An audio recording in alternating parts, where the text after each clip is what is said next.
अस्सलामुअलैकुम। NTN news के साथ मैं हूं सबा बेग। शामिल करेंगे न्यूज़ हेडलाइंस। समंदरी तूफान ने रुख बदल लिया। तूफान कराची समेत सिंध की साहिली पट्टी से दूर जाना शुरू। तूफान बहरा अरब के शिमाल मशरक में मौजूद है। तूफान का किसी साहिल से नहीं टकराएगा और समंदर में ही कमजोर होकर खत्म होने का इम्कान है। महकमा मौसमियात ने नवीद सुना दी।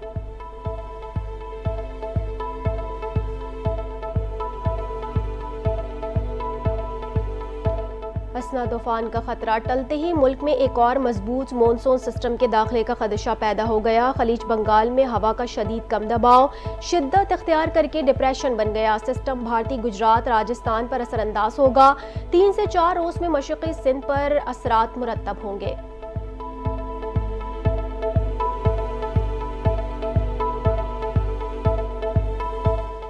कराची में एक बार फिर तेज हवाओं के साथ मूसलाधार बारिश का सिलसिला शुरू। गुरुमंदिर नुमाइश लसबेला सोल्जर बाजार और अतराफ में बारिश से जल थल एक हो गया। सदर कोरंगी में भी मूसलाधार बारिश। सुबह से मुख्तलिफ इलाकों में बारिश का सिलसिला जारी। मौसम खुशगवार हो गया।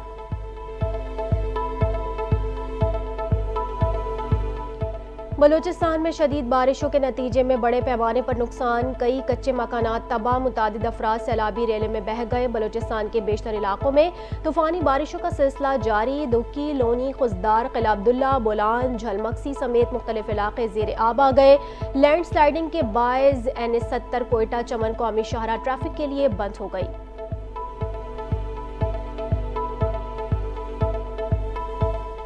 वज़ीर आला सिंध मुराद अली शाह का कराची के मुख्तलिफ इलाकों का दौरा। मीडिया से गुफ्तगू। कहा, मेयर कराची मुर्तज़ा वहाब रात भर जागते हैं ताकि हम सुकून से सो सकें। शहर का बेशतर हिस्सा देखा है, हालात काफ़ी बेहतर, सड़कें क्लियर हैं। पूरी कोशिश है कि किसी भी सूरत हाल में आवाम को कम से कम तकलीफ पहुँचे।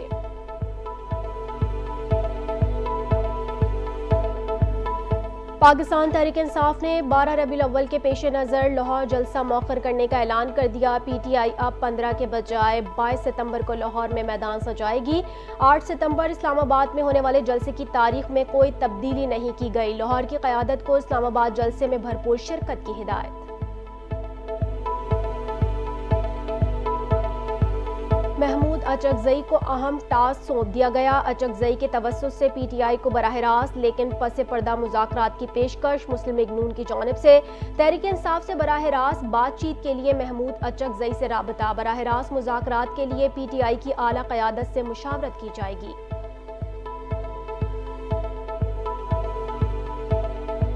ख्वाजा आसिफ का PTI से मुज़ाकरात से साफ इनकार। हनीफ अब्बासी से मुतालिक पूछे गए सवाल पर भी इज़हार बरहमी।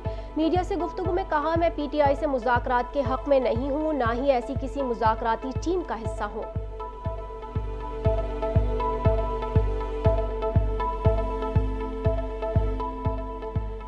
एक अनाड़ी ने अपनी जिद में मुल्क को तबाह किया। जब तक 9 मई के वाक़यात पर मुआफ़ी नहीं मांगेंगे, मुज़ाकरात नहीं होंगे। वफाकी वज़ीर मनसूबाबंदी एहसन इकबाल ने PTI को वार्निंग दे दी। लाहौर में मीडिया से गुफ्तगू करते हुए कहा, मुझे गोली लगी, जेल में फैमिली से नहीं मिलने दिया गया, मगर कोई शिकायत नहीं की। बानी PTI जेल में मौज में है। ये NRO चाहते हैं जो नहीं मिलेगा।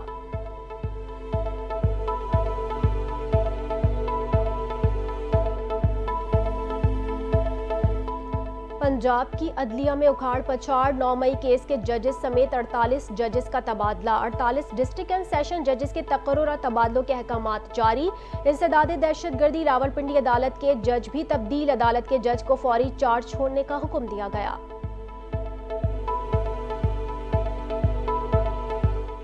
चीफ जस्टिस पाकिस्तान की मुद्दत मुलाजमत में तौसी का फैसला रवा हफ्ते होगा। स्पीकर कौमी असम्बली का कहना है, चीफ जस्टिस की मुद्दत मुलाजमत में तौसी के लिए तमाम जमातों को एतमाद में लेंगे। नवाज शरीफ का अभी तक बाहर जाने का कोई इरादा नहीं। अगर वो बाहर गए भी तो वापस आएंगे। पार्टी उन्होंने ही चलानी है। सूबे में अमन अमान की सूरत हाल बड़ा मसला है। अली अमीन गंडापुर से खैबर पख्तूनख्वा में अमन अमान के मसाइल का एतराफ़ कर लिया। कहा, सिक्योरिटी फोर्सेस की कुर्बानियां रायगा नहीं जाएंगी। सूबे के वसाइल बरुए कार ला रहे हैं। पुलिस में भर्तियां जारी हैं। सिक्योरिटी फोर्सेस को जदीद असलहे से लैस कर रहे हैं। बुलेट प्रूफ गाड़ियां भी दी जाएंगी।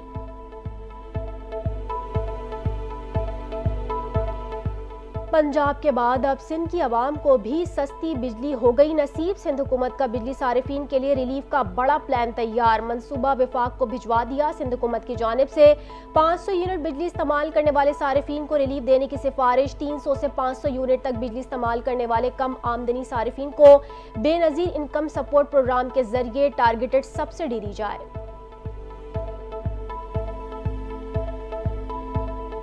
खैबर पख्तूनख्वा में मंकी पॉक्स का तीसरा केस सामने आ गया। महकमा सेहत ने तस्दीक कर दी, कहा एयरपोर्ट पर स्क्रीनिंग के दौरान अलामात जाहिर होने पर मरीज को अस्पताल मुंतकिल किया। मरीज की हालत बेहतर है और पुलिस सर्विसेज अस्पताल में ज़ेरे इलाज है।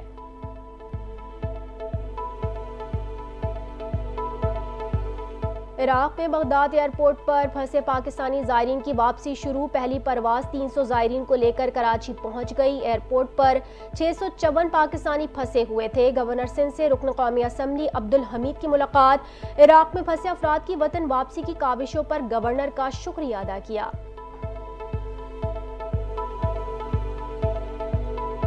कराची के इलाके कारसास में होने वाले हादसे की मुल्जिमा नताशा की मेडिकल रिपोर्ट आ गई। रिपोर्ट में मुल्जिमा के नशे में होने का इंकशाफ, मुल्जिमा के खिलाफ मुनशियात इस्तेमाल करने का मुकदमा दर्ज कर लिया गया। तफ्तीशी अफसर ने अदालत से मुल्जिमा नताशा से तफ्तीश की इजाजत भी तलब कर ली।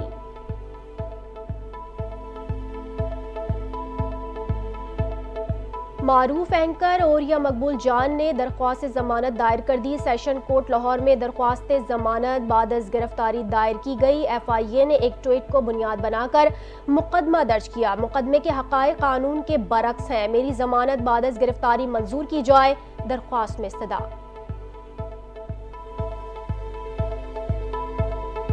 मिनी बजट का खतरा, मजीद महंगाई के असरात मंडलाने लगे। FBR अगस्त का टैक्स हदफ हासिल करने में नाकाम। सितंबर 2024 में 1190 अरब रुपए की टैक्स अदायगी वाजिब अदा। अगस्त के टैक्स हदफ में 90 अरब रुपए की कमी। जुलाई तक सितंबर टैक्स जमा न करवाने पर IMF का मिनी बजट के मुतालबे का अंदेशा। हनी ट्रैप का नया सिलसिला चल निकला। शिकारपुर के 3 नौजवान बाल बाल बच गए। नौजवान को सोशल मीडिया पर दोस्ती करके फंसाया। शादी की दावत का झांसा देकर कच्चे के इलाके बुलवाया गया। पुलिस ने बरवक्त कार्रवाई करते हुए तीनों नौजवानों को हनी ट्रैप से बचा लिया है। पुलिस हुकाम का बयान। कराची में चोरी की वारदातों में इजाफा। शहरियों से लूट मार के साथ मोटरसाइकिलों की छीना झपटी का सिलसिला भी जारी है। चोर दिन दिहाड़े NTN न्यूज़ के मुलाजिम की मोटरसाइकिल ले उड़ा। शारे फैसल FTC से नामालूम चोर बासानी मोटरसाइकिल चोरी करके फरार हो गया। NTN न्यूज़ ने CCTV फुटेज हासिल कर ली। और रावलपिंडी में बांग्लादेश के खिलाफ दूसरे टेस्ट के दूसरे रोज पाकिस्तानी टीम पहली इनिंग्स में 254 रन पर आउट। कौमी टीम का आगाज ही मायूस कुन रहा। साइम अयूब 58, शान मसूद 57, सलमान आगा 54 रन बनाकर नुमाया रहे। बांग्लादेश की जानिब से मेहदी हुसैन ने 5 विकेटें हासिल की।